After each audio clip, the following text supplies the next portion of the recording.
আসসালামু আলাইকুম। আমি আজকে আপনাদের সামনে কিছু গুরুত্বপূর্ণ কথা এবং কিছু অনুমেয় কষ্ট এগুলো বলার জন্য এসেছি। আমি একজন পুলিশ সদস্য।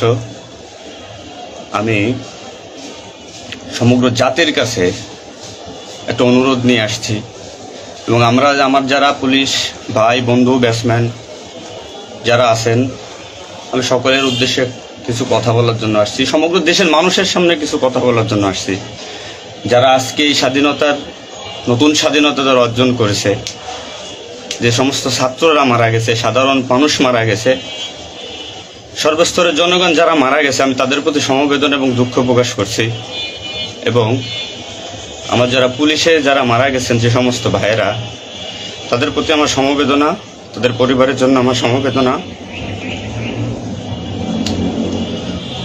তো আমরা নিম্নপদস্থ কর্মকর্তারা যারা ডিপার্টমেন্টে চাকরি করি, আমাদের আদেশ মানতে হয়, নির্দেশ শুনতে হয়। আজ দেখেন যে সাধারণ শিক্ষার্থীরা মারা গেছে, পুলিশ যারা মারা গেছে তারা সব নিম্নপদস্থ কর্মকর্তারা, যারা আদেশ দিচ্ছেন নির্দেশ দিচ্ছেন, তারা কিন্তু কেউ মারা যায় নাই, বা অন্য কোনো বাহিনীর কোনো সদস্য মারা যায় নাই। সো এখানে একটা প্রশ্ন থেকে যাবে, পুলিশ কেন হয়? Police is so called. Police আজকে দেশের জাতীয় ভিলেন। এই পুলিশ সর্বপ্রথম ৭১-এর মুক্তিযুদ্ধের সময় রাজাকার বাহিনীর বিরুদ্ধে প্রথম কাউন্টার অ্যাটাক রাজারবাগ থেকে দিছিল। আর সেই গৌরবময় ইতিহাস উজ্জ্বল পুলিশের আর জাতীয় ভিলেনে পরিণত করেছে কিছু স্বার্থান্বেষী মহল। আমাদের পুলিশের কিছু স্বার্থবাদী পুলিশ কর্মকর্তারা যারা বড় বড় চেয়ারে বসে, বড় বড় জায়গায় বসে আমাদেরকে ব্যবহার করে তাদের স্বার্থ উদ্ধার করছে। আজ এতগুলো মানুষ মারা গেছে। আমি একজন পুলিশ, এর বাইরে আমি একজন ছাত্র ছিলাম। পড়ালেখা শেষ করে আমি চাকরিতে ঢুকছি। এটা আমার অপরাধ না। আমার ডিপার্টমেন্টকে কলুষিত করছে, এটা অপরাধ। আমি একজন সন্তানের বাবা, আমার 2 বছর বয়সে একজন সন্তান আছে। তো আমি একজন বাবা হিসেবে আমি মেনে নিতে পারি নাই। আমার ভাইয়েরা মারা গেছে, তা ছোট ছোট ছেলেমেয়েরা বলতেছে আমার বাবা কই। এগুলো মেনে নেওয়া যায় না, এগুলো কোনো মতেই মেনে নেওয়া যায় না। যারা সাধারণ মানুষ মারা গেছে তাদের পরিবারের কি অবস্থা? আজ আমার পুলিশে যেখানে পাচ্ছেন সেখানে নির্মমভাবে মৃত্যুবরণ করতেছে, পিটিয়ে মারতেছে। এর কারণ কি? আজ আমাদের কিছু স্বার্থের না স্বীকৃত বড় মহলের অফিসারদের কারণে। তারা বিভিন্ন লোকের তোষামোদি করে, বিভিন্ন পর্যায়ে আমাদের ঘাড়ে বন্দুক রেখে তারা মনে করেন দিনের পর দিন আমাদের নির্যাতন করে মানুষের বিরুদ্ধে লেলাই দিছে। হাজার হাজার কোটি টাকার মালিক হয়ে তারা এখন গা টাকা দিছে। এই পুলিশ মৃত্যুর ভার কে নেবে? পুলিশের মৃত্যুর বিচার হবে না এই বাংলাদেশে, আমি জানি। কিন্তু যারা এই নির্দেশদাতা, যারা এই নির্দেশ দিয়েছেন, তাদের প্রত্যেকের বিচার হবে। এবং চিহ্নিত যেসব পুলিশ অফিসারে পুলিশ ডিপার্টমেন্টে আছে, তাদের অবিলম্বে প্রত্যাহার চাই এবং তাদের বিচার চাই, যারা নির্দেশ দিয়ে সাধারণ মানুষকে খুন করাইছে পুলিশকে দিয়ে। আচ্ছা, এতগুলো পুলিশ মারা গেছে, এই সম্পূর্ণ দায়ভার এই ডিপার্টমেন্টের অফিসারদের নিতে হবে। কোন অফিসার দেখছেন রাস্তায় মারা গেছে? মারা যায়নি। তারা নির্দেশ দিয়ে সরে গেছে, পুলিশকে সামনে ঠেলে দিয়ে। এটা হত্যাকাণ্ড। এই হত্যাকাণ্ডের বিচার আমি চাই। সমগ্র পুলিশ ডিপার্টমেন্টের এই হত্যাকাণ্ডের বিচার চাই। অবিলম্বে সব দুর্নীতিবাজ পুলিশ কর্মকর্তাদের অব্যাহতি দিয়ে তাদের শাস্তির আওতায় আনতে হবে। এই পুলিশ হত্যার দায়, এই পুলিশ হত্যার বিচার তাদের দিয়ে করতে হবে। আমি জানি না আমার এই কথা বলাতে আমার কি হবে না হবে, আমি সে পরোয়া করি না। আমি শঙ্কিত সেই পরিবার নিয়ে,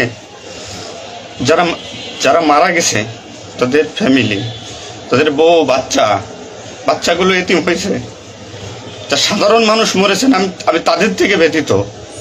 নির্মমভাবে অত্যাচার করছে, এগুলো মেনে নেওয়ার মতো না। আমি সবাইকে অনুরোধ করব, আমার ভাই বন্ধু যারা আছেন, আমি কোনো উস্কানিমূলক কথা বলতে এখানে আসি নাই। আমি এখন সত্যি বাস্তব কথা বলতে আসছি। আমার কষ্টের সঙ্গে বলতে হয়, আমি একজন পুলিশ পরিবারের ছেলে। আমার বাবা অন ডিউটির অবস্থায় 2012 সালে মারা গেছেন। আমি পরিচয় দিতে পারছি মানুষের কাছে, আমি একজন পুলিশের সন্তান। আমার ছেলে মেয়ে কিভাবে পরিচয় দেবে তাদের সহপাঠীদের কাছে যে আমার বাবা একজন পুলিশ? কিভাবে পরিচয় দিবে? সিসি করবে? আজ মানুষের কাছে, জাতির কাছে সমগ্র পৃথিবীর কাছে মানুষ আজকে ভিলেন রূপে পাবলিক পরিচয় হয়ে গেছে। এই মানুষগুলো, এদের মৃত্যুর ভার, পুলিশ হত্যার ভার ডিপার্টমেন্টের সর্বোচ্চ পর্যায়ে থেকে সর্বনিম্ন পর্যায়ে এর সাথে যারা জড়িত ছিলেন তাদের দেওয়া লাগবে, তাদের এগেনস্টে হবে। প্রত্যেকটা পুলিশ সদস্য আজ বাইরে বেরোতে ভয় পাচ্ছে, মৃত্যুর ভয়। এখনো অনেক জায়গায় আমি নিউজ পাইলাম সকালবেলা, অনেকে পুলিশ মরে গেছে, তার কোনো হদিস নাই। এখন অনেকে আটকা আছে, সবাই প্রাণ ভয়ে, আজ পুলিশ প্রাণ ভয়ে লুকাচ্ছে। কিসের জন্য? আপনাদের কারণে, আপনাদের স্বার্থ উদ্ধারের কারণে পুলিশকে ব্যবহার করছেন প্রত্যেকটি ক্ষেত্রে। এটা আর কেউ মেনে নিতে পারলো, আমি ব্যক্তিগতভাবে মেনে নিতে পারবো না। প্রত্যেকে দায়ভার নিতে হবে আপনাদের। আজ নির্বিকারে যতগুলো মানুষ মারছেন, আজ এই মৃত্যুর সামিলে আমি থাকতে পারতাম। চিহ্নিত করে করে বিচার হবে আপনাদের। পুলিশ কর্মকর্তারা যারা আছেন এর সাথে জড়িত সবার বিচার হবে, বিচার করতে হবে। কেউ না করুক, আমি করব। আপনারা পুলিশের গৌরবময় ইতিহাস ঐতিহ্যকে ধারণ করে নিজেদের স্বার্থ উদ্ধারের কারণে আজ পুলিশ বাহিনীকে মৃত্যুর মুখে ঠেলে দিচ্ছেন। তাদের কথা একবার চিন্তা করেননি। আপনি নির্দেশ দিচ্ছেন, নয়তো এই পুলিশ, এই সাধারণ পুলিশ, আমরা যারা আছি, আমরা কখনো এদের গায়ে বুলেট চালাইতাম না, কখনোই আমরা গুলি ছড়তাম নাই আমাদের ভাইদের উপরে। ডিপার্টমেন্টের ম্যাক্সিমাম 80% পুলিশ এখন পড়াশোনার সাথে জড়িত। এভরি ওয়াল, সবাই পড়াশোনার সাথে জড়িত, সবাই ছাত্র। আপনারা আপনাদের ব্যক্তিগত রক্ষার কারণে কই, আপনারা এখন কোথায় আছেন? আপনারা একজন বড় বড় অফিসাররা কোথায় আছেন? বেরোয় আসেন, নামেন পুলিশের সামনে, পুলিশকে সিকিউরিটি দেন, দেশের মানুষকে সিকিউরিটি দেন। আপনাদের হাতে পুলিশ বাহিনী ক্ষতিগ্রস্ত, বিপর্যস্ত, বৈষম্য সৃষ্টি করছেন আপনারা। আপনারা প্রতিটা ক্ষেত্রে পুলিশের সাথে পুলিশের বৈষম্য সৃষ্টি করে দিয়ে গেছেন। যে যার মন গড়া কথা দিয়ে এটাই আইন, এটাই নিয়ম, এটাই শিখাইছেন পুলিশ ডিপার্টমেন্টকে। এগুলো হবে না। আপনারা যেখানে যান না কেন পালাইয়ে, যেখান থেকে পলায় যান, এই পুলিশ আপনাকে খুঁজে বের করবে। এই মৃত্যুর দায়ভার আপনার নিতে হবে। সত্য কথা বলাতে অনেক পুলিশের চাকরি খেয়ে নিয়েছেন আপনারা। আপনারা সুযোগ পেয়ে স্বার্থের কারণে অনেক পুলিশকে বলে পুলিশ ডিপার্টমেন্ট থেকে বিতাড়িত করছেন। তাদেরকেও পুলিশ ডিপার্টমেন্টের প্রয়োজন। আপনাদের স্বার্থের শিকার তারা, আপনাদের স্বার্থের বলি তারা। অনেক পুলিশ ভাইরা, সাধারণ পুলিশ ভাইরা যাদের চাকরি থেকে বিচ্যুত করছেন, অবিলম্বে তাদেরকে চাকরিতে আনবেন আপনারা। এটা আমার অনুরোধ। আজ দেশে কি মুহূর্তে, মানে পুলিশকে কোন সিচুয়েশনে ঠেলে দিয়ে গেছেন। নিশ্চিত মৃত্যু, পুলিশ মানুষ নির্মমভাবে পিটাই পিটাই মারতেছে। দায়ভার আপনাদের নিতে হবে। প্রত্যেক পুলিশ পরিবারের যে আক্রোশ, যে কষ্ট, এগুলো দায়ভার আপনাদের নিতে হবে। সাধারণ মানুষ আপনাদের ক্ষমা করবে না। আপনারা সবাই চিহ্নিত, আপনারা সবাই এই বাংলাদেশের দুর্নীতিবাজ পুলিশ অফিসারদের আপনারা সবাই চিনেন, আপনারা সবাই তাদের চিনেন। এদের বিচার আপনাদের করতে হবে। এই বিচার চাই আমরা, সাধারণ জনগণের হত্যার বিচার চাই, পুলিশ হত্যার বিচার চাই। পুলিশ হত্যার বিচার না হওয়া পর্যন্ত আমি ডিউটিতে যাব না, আমি আমার কর্মস্থলে যাব না। অনেক পুলিশ সদস্য এখন পর্যন্ত নিখোঁজ। আমার সহপাঠী ভাইরা মারা গেছে, আমার পরিচিত ভাইরা মারা গেছে। তাদের সন্তান হাউমাউ করে চিল্লাইতেছে, আমার বাবা কই? এর জবাব কে দেবে? জবাব দেওয়া লাগবে। এতগুলো মায়ের কোল ফাঁকা করছেন, পুলিশ জীবন হারাইছে, গর্ভবতী মহিলা পুলিশকে পর্যন্ত মারে ফেলছে।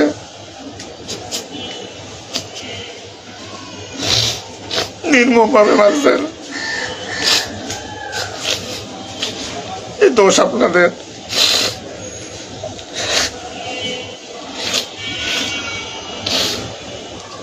চাকরির ভয় নাই, চাকরি যায় যাক, ভিক্ষা করে খাবো, নির্যাতন আর মানবো না। কি করছেন পুলিশ ডিপার্টমেন্টের জন্য আপনারা? কত পুলিশ মারা গেছে তার তো ঠিক নাই। বিচার হবে, বিচার আমি করবো, কেন না করবো? পুলিশ ডিপার্টমেন্টে প্রত্যেকটা সেক্টরে দুর্নীতি। আমি পুলিশ হয়ে আমার কোনো কাজের জন্য আমাকে অর্থ দিতে হয়, টাকা দিতে হয়। এতে নির্লজ্জতার কি কি কি করবো আমি? সাধারণ মানুষ দূরের কথা, আমরা কোনো পুলিশের কাছে সহযোগিতার জন্য গেলে তারা আমাদেরকে মূল্যায়ন করে না, কোনো কাজে হেল্প করে না, কোনো কিছুতে সুবিধা দিতে চায় না। আজ ডিপার্টমেন্টে বৈষম্য সৃষ্টি করে থেকে গেছেন আপনারা।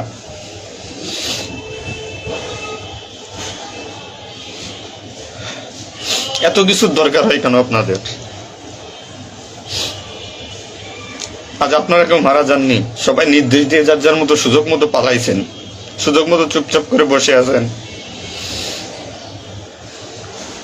পুলিশ ডিপার্টমেন্টের অনেকে আছে যারা এর সাথে জড়িত না, সরাসরি গুলি করতে চায় নাই, বাধ্য করছেন, নির্মম মৃত্যুর দিকে ঠেলে দিয়েছেন এদেরকে। কোনো কিছুই মনে করেন আপনারা। তো নতুন দিনের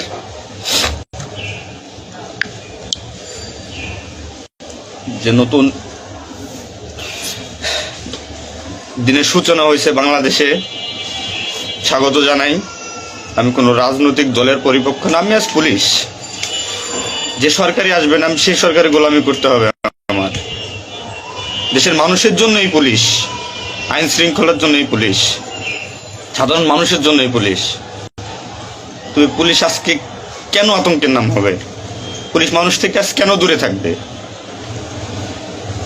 দিন শেষে পুলিশ মানুষ, পুলিশ কারো স্বামী, কারো বাবা, এটা চিন্তা করবেন। ডিপার্টমেন্টের যে সমস্ত অসাধু কর্মকর্তারা আছেন প্রত্যেকটা সেক্টরে শিক্ষা নেন। বিশেষ করে যারা আসছেন ঊর্ধ্বতন কর্মকর্তারা শিক্ষা নেন। আজ আপনাদের স্বার্থের কারণে, আপনাদের কারণে আজ ডিপার্টমেন্টের এই অবস্থা। তছনছ হয়ে গেছে পুলিশ ডিপার্টমেন্ট। কথা বলার মতো কোনো ওয়ে নাই, কথা বলতে পারতেছি না। আমি তো বেঁচে আছি, তারা মারা গেছে কি নির্মম ভাবে মারা গেছে, মেরে ফেলছেন আপনারা। তো আমি শুধু পুলিশ বাহিনীরা যারা আক্রান্ত করছেন আপনাদের বিচার করব, আপনাদের বিচার হবে। সবকিছু দায়ভার আপনাদের। ঘুমাইতে পারি না এই কয়দিনে, ভয়তে, চিন্তায়। মারা যাওয়া পুলিশের ছেলেমেয়েরাও চিৎকার করে বলতেছে আমার বাবা কই। তো সহ্য করার মতো না, মানুষ হিসেবে সহ্য করার মতো না। তো পরিশেষে একটা কথা বলবো, আমার যারা ডিপার্টমেন্টে আছেন, চাকরি করতেছেন করেন, সমস্যা নাই, চাকরি ছাড়ারও দরকার নাই। শুধু বিবেকের কাছে একটু প্রশ্ন করেন যে এরা কিভাবে আমাদের ব্যবহার করছে ডিপার্টমেন্টে। যে সরকারি আসুক, আপনাদের কাছে অনুরোধ, যে আসুক ভাই, দেশে সরকার নাই আসুক, পুলিশ থাকুক আর না থাকুক, তাতে কিচ্ছু আসা যায় না। তো আমার একটা দাবি, একজন পুলিশ হিসেবে, একজন পুলিশের সন্তান হিসেবে, ডিপার্টমেন্টের ঐতিহ্য যারা নষ্ট করছেন, এই পুলিশের সুনাম যারা নষ্ট করছেন, এদের বিচার চাই আমি, 100% বিচার চাই। পুলিশকে যারা মুখোমুখি করে যে সন্ত্রাসী বানাইছেন, নির্বিকারে পুলিশ মারাইছেন, এই নির্দেশদাতাদের বিচার চাই আমি।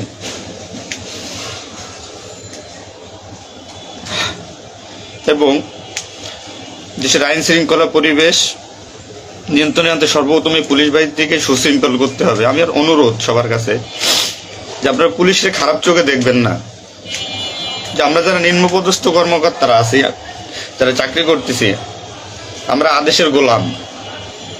আমাদের যেভাবে আদেশ দেয়, যেভাবে নির্দেশ দেয়, আমরা ওইভাবে কাজ করি, ওইভাবে আমাদের চলতে হয়। যে ভীতি, না মানলে চাকরি চলে যাবে, যাক, এই চাকরির প্রতি আর এখন কোনো নাই। তবে আমার ডিপার্টমেন্টের যে সমস্ত ভাইরা মারা গেছে, সাধারণ মানুষ যারা মারা গেছে, তাদের আমরা আর ফিরে পাবো না, হয়তো পাবোই না। তো আমার একটা অনুরোধ, আগে পুলিশ বাহিনীটাকে সুশৃঙ্খল করুন, আইন শৃঙ্খলা সুশৃঙ্খল করবেন। এবং আপনারা যারা সাধারণ মনে করতেছেন পুলিশ ঘৃণিত, পুলিশ অপরাধী, হ্যাঁ পুলিশ অপরাধী, পুলিশ অপরাধ করছে তার চাকরি বাঁচানোর জন্য, এবং তার মাসুল পুলিশকে দিতে হয়েছে জীবনের বিনিময়ে। আপনারা দয়া করে কেউ পুলিশকে খারাপ বলবেন না। পুলিশের প্রতি অনেক, পুলিশ আপনাদের শুভাকাঙ্ক্ষী। এবং বাংলাদেশটার যে বর্তমান পরিস্থিতির উপরে আমি একটা কথাই বলবো, সর্বস্তরের মানুষকে, দেশটাকে আবার সুন্দরভাবে গড়তে হবে, এটাই সবচেয়ে বড় কথা। ফার্স্ট অফ অল এটাই হচ্ছে বাস্তবতা। দেশটাকে আমরা সবাই মিলে গড়ব। এবং পুলিশ বাহিনীর আপনারা যারা পুলিশে আছেন, আপনারা সুশৃঙ্খল হন, মানুষের প্রতি আনুগত্য হন এবং শিক্ষা নেন। এত বড় একটা স্বাধীনতা না হইলে এটা মানুষ কখনো বুঝতো না, বা আমরা পুলিশটা বুঝতাম না যে আমাদের অর্জন কি, আমাদের মানুষের আস্থা কি আমাদের উপরে, বা আমাদের কি করা উচিত। আপনার সবার কাছে অনুরোধ থাকবে, আমার পুলিশ ডিপার্টমেন্টের প্রত্যেকটা সেক্টরের বন্ধু বান্ধব, সিনিয়র জুনিয়র যারা আছেন, আপনারা শিক্ষা নেন, নতুনভাবে পুলিশ ডিপার্টমেন্টটাকে গড়েন, মানসিকতা চেঞ্জ করেন।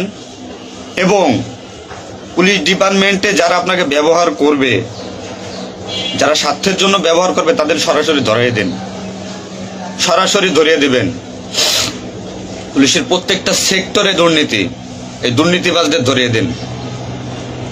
এদের ধরায় না দিতে পারলে পুলিশ ডিপার্টমেন্ট কোনোদিন শুদ্ধ হবে না।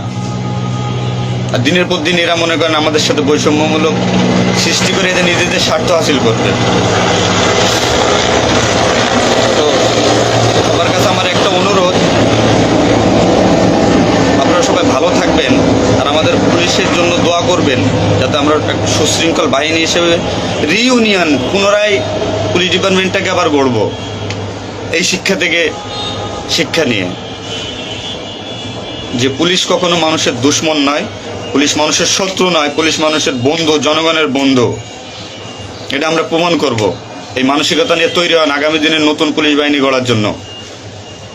সবাই সবার নিজের প্রতি খেয়াল রাখবেন, ফ্যামিলির প্রতি খেয়াল রাখবেন, আমার জন্য দোয়া করবেন। আসসালামু আলাইকুম।